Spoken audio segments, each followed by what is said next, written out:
Hello everyone, हाय। कैसे हैं आप सब लोग दोस्तों। मेरा नाम है उर्वशी जोशी और ये है मेरा चैनल 333 हाई प्रीस्टेस। दोस्तों, एक्सेप्टेंस एनर्जी लेवल को लेके, जो कि 350 की एनर्जी लेवल है अगर आप हॉकिंस स्केल को देखें तो, और I accept my self as I am को लेके ये मेरा तीसरा वीडियो। ये वीडियो ऐसे वीडियोस को लोग कम देखते हैं क्योंकि वो अभी इस एनर्जी लेवल पे हैं नहीं, बट कभी ना कभी जब कोई इस एनर्जी लेवल पे आए, वो इन वीडियोस को देखे मेरे, तो शायद उनको थोड़ा क्लैरिटी हो।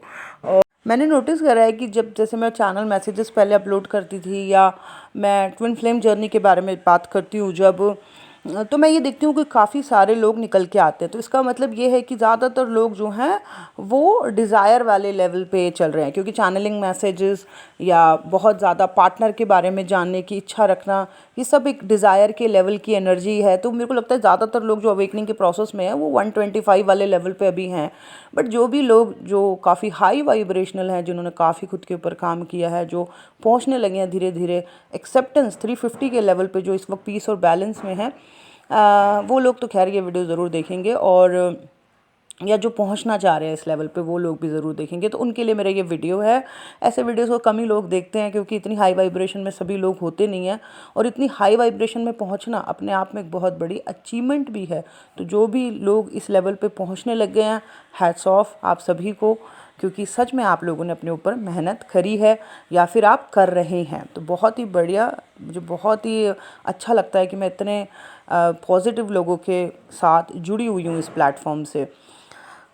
आई accept my self as I am को लेके मैं 2 ऑलरेडी वीडियो बनाए, जिसमें कि मैंने ये समझाया कि अपने आप को लेके देखो, डाउट में मत रहो, या अपने पास्ट में कोई ऐसी मिस्टेक आपसे हो गई जिसको लेके आप खुद से घृणा कर रहे हो या गिल्ट में बैठे रहते हो या खुद को कमज़ोर करके रखा हुआ है मानसिक तौर पे, तो ऐसा मत करो। अपने सेल्फ को, जो आपके सोल पार्टिकल्स हैं या सेल्फ पार्टिकल्स हैं, उनको गले लगाओ, ठीक है। ऐसे अपने आप को, अपनी शक्तियों को अपने आप से अलग मत करो। तो उसमें मैंने बस यही बोला है कि आप अपने आप को स्वीकार करो जैसे भी आप हो, और जब आप अपने आप को स्वीकार करते हो तो बाहर से भी आपको ऐसी दुनिया आपसे जुड़ने लगती है जो कि खुद बड़ी एक्सेप्टेंस में रहते हैं, बड़े प्योरिटी से रहते हैं, बड़े खुले माइंड से रहते हैं, बड़े ट्रूथफुल रहते हैं। ऐसे लोग आपके जीवन का हिस्सा बनने लगते हैं। अब मैंने ना रिसेंटली ना कुछ दिनों पहले एक मूवी देखी थी, कुछ मंथ्स पहले शायद एक मूवी देखी थी, ठीक है। तो वो मूवी का नाम था रूही। आपको पता है इस मूवी में मतलब ये मूवी कुछ comedy horror kind of mix थी, और कुछ समय मतलब कुछ खास नहीं थी वैसे देखा जाए तो। मूवी कुछ सच में कुछ खास नहीं थी ये, लेकिन इस मूवी में आखिरी में एक बड़ा इंटरेस्टिंग मुझे मैसेज समझ में आया। पता नहीं पब्लिक को समझ आया कि नहीं समझ आया, बट कुछ मुझे अलग सा एक बात सी समझ आई इस मूवी में, जो मैं आप लोगों के साथ शेयर कर रही हूँ इस वीडियो में। होता क्या है, जानवी कपूर इसमें हीरोइन है, वो पोजेस्ड होती है, उसके ऊपर कोई मुर्रिया चुड़ैल कोई लगी रहती है मूवी में, और वो बेचारी ऐसे ना, मतलब डरी डरी सी फिल्म में दिखाया है जानवी कपूर को। उसको किडनैप भी कर लेता है, वो हीरो भी रहता है इस मूवी में, और राजकुमार राव और एक और लड़का भी है कोई। तो वो जानवी कपूर को दिखाया है कि बहुत डरी डरी सी है, उसको पता है कि वो पोजेस्ड है, उसके ऊपर कोई चुड़ैल का साया है। इतने में राजकुमार राव को उससे प्यार हो जाता है, पता होने के बावजूद भी इसके ऊपर चुड़ैल है। तो वो मुर्रिया चुड़ैल जो है उसको वो उससे हटाने के लिए बेचारा पता नहीं कहाँ कहाँ भाग रहा होता है, क्या क्या कर रहा होता है, किन किन से बात कर रहा होता है, पता नहीं कहाँ कहाँ ट्रैवल कर रहा होता है इधर उधर अपना। और वो जानवी कपूर ऐसी ही रहती है, डरी डरी सी, घबराई घबराई सी, बहुत ही मतलब परेशान सी कि मतलब मैं उसको, उसकी ज़िंदगी में क्या चल रहा है, ये क्या हो रखा है ये। और एक जगह पे सीन में दिखाते हैं फिल्म में कि वो अपनी जान लेने की कोशिश करती है, वो छत से कूद रही होती है, अपने आप को मारना चाह रही होती है, पर वो जो चुड़ैल उसके ऊपर लगी होती है वो उसको मरने भी नहीं देती है। तो ऐसे दिखाया है पूरी फिल्म में कि या तो वो डरी हुई है, या तो वो खुद को मारने की कोशिश कर रही है, या तो वो घबराई हुई है, सिमटी हुई सी है, हमेशा कांप रही है, ढंग से बात नहीं कर पा रही है, या तो उसके ऊपर साया है, वो एकदम से चुड़ैल बन जाती है। मतलब यही दिखा रखा है पूरी फिल्म में।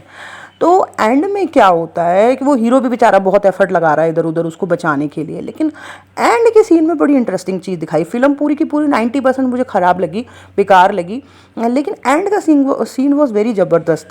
जब सारे इंतज़ाम हो जाते हैं, पता नहीं शादी वादी करनी होती है, तब मतलब ऐसी पॉसिबिलिटी थी कि ऐसे शादी करने से ये बच जाएगी, ये जो लड़की है रूही बच जाएगी, और बेचारा हीरो पता नहीं क्या क्या एफर्ट डाल रहा होता है। लेकिन एंड के सीन में क्या होता है, पता नहीं जानवी कपूर को क्या कुछ ऐसे समझ आ जाता है, और ना वो मतलब कर देती है हीरो को साइड कि नहीं, और वो खुद मतलब अपने साथ फेरे लेती है, फिल्म में ऐसे दिखाया है कि अपने साथ अकेले साथ फेरे लेती है। और फिर पता नहीं एंड में पूरी फिल्म में वो इतनी डरी डरी काँपी काँप इतनी घबराई सी, लेकिन एंड में वो स्माइल करती है। और ना मतलब फिल्म का मुझे जो समझ आया कि मतलब क्या हुआ एंड में, क्यों इसने अपने साथ फेरे ले लिए, क्यों इसने हीरो को भी साइड कर दिया ये, और एंड के सीन में उसने स्माइल करी और चली गई वो उसको एक लूना में बैठ के। तो यहाँ पे ये था कि उस वो ना अपनी खुद की डार्कनेस से बहुत ज़्यादा डर रही होती है, भाग रही होती है, कभी अपने आप को मारने की कोशिश कर रही होती है, कभी कुछ कभी कुछ कभी कुछ, और उसकी वजह से वो हमेशा फियर में जी रही होती है। लेकिन एंड में ये दिखाया कि उसने अपनी डार्कनेस को जो है एक्सेप्ट कर लिया, अपने साथ अकेले उस मतलब फेरे ले लिए, और जो है क्या बोलते हैं, फिर अपने एंड में उसने स्माइल करी। ये मतलब पूरा सीन ये बता रहा था कि जो वो इतनी डरी हुई थी शुरू से अपनी डार्कनेस से, एंड में उसने अपनी डार्कनेस को एक्सेप्ट किया, और वो तब उसके चेहरे पे एक कॉन्फिडेंट स्माइल आई, और फिर वो किसी पे डिपेंडेंट नहीं थी, और वो अपना मतलब चली गई आगे सब कुछ मतलब पीछे छोड़ के, खुशी खुशी बहुत ही खुश होके। तो ये ना फिल्म बड़ी शुरू से उल जलूल सी थी 90%, लेकिन एंड में पता नहीं डायरेक्टर के दिमाग में इतनी स्ट्रॉन्ग कहाँ से आ गया कि एक लड़की जो घबराई हुई है, डरी हुई है, खुद को पोजेस्ड है, खुद की डार्कनेस से बहुत ज़्यादा डर रही है, और क्या क्या नहीं हो रहा है उसके, कभी खुद को मारने की कोशिश कर रही है, कभी कुछ कर रही है, कभी भाग रही है, कभी कुछ कर रही है, पर एंड में वो अपनी डार्कनेस को पूरी तरीके से एक्सेप्ट कर लेती है। और देखो ये जो हम जहाँ जिस दुनिया में रहते हैं वहाँ पे डार्कनेस और लाइट के कॉम्बिनेशन से सब कुछ चलता है ना। तो ये फिल्म में पता नहीं एंड में इतना स्ट्रॉन्ग मैसेज इन लोगों ने दे दिया, जबकि फिल्म शुरू से कहीं से ऐसी लग नहीं रही थी कि एंड में इतनी स्ट्रॉन्ग मैसेज दे सकती है। तो ये मूवी कहीं ना कहीं हमें ना इनडायरेक्ट वे में मैसेज दे रही है कि हमें ना अपने अंदर की डार्कनेस से घबराना नहीं है, ठीक है। इस चीज़ को अभी समझने में कुछ और साल अभी हमें लगेंगे, और क्योंकि ये कुछ बहुत ही डीप बात कुछ एंड में मूवी में डायरेक्टर ने समझाने की कोशिश करी है कि एक्सेप्ट योर डार्कनेस ऑल्सो। और जैसे मैंने बोला कि हम तो एक ऐसी दुनिया में रहते हैं जो कि लाइट और डार्क के कॉम्बिनेशन से चलती है, तो हमें भी डार्कनेस को एक्सेप्ट करके चलना है। अब ये जो मैं बोल रही हूँ, आप कई लोग बोलेंगे कि हमारे ऊपर जो भूत लगे हुए हैं क्या हम उनको एक्सेप्ट करके चले, लेकिन मैं कुछ और कहना चाह रही हूँ जिसको कि समझने में अभी कुछ और साल लगेंगे। तो समझे, कोई बात नहीं, है ना, ये जर्नी तो बहुत कुछ समझने की ही है ना। तो I accept my self as I am में ये मेरा तीसरा वीडियो था जिसमें कि टॉपिक है कि accept your darkness also. I hope आप लोगों को अच्छा लगा हो, थोड़ा समझ आया हो। जो भी समझ आया कमेंट बॉक्स में ज़रूर लिखना, ठीक है। Thank you so much, bye bye, take care.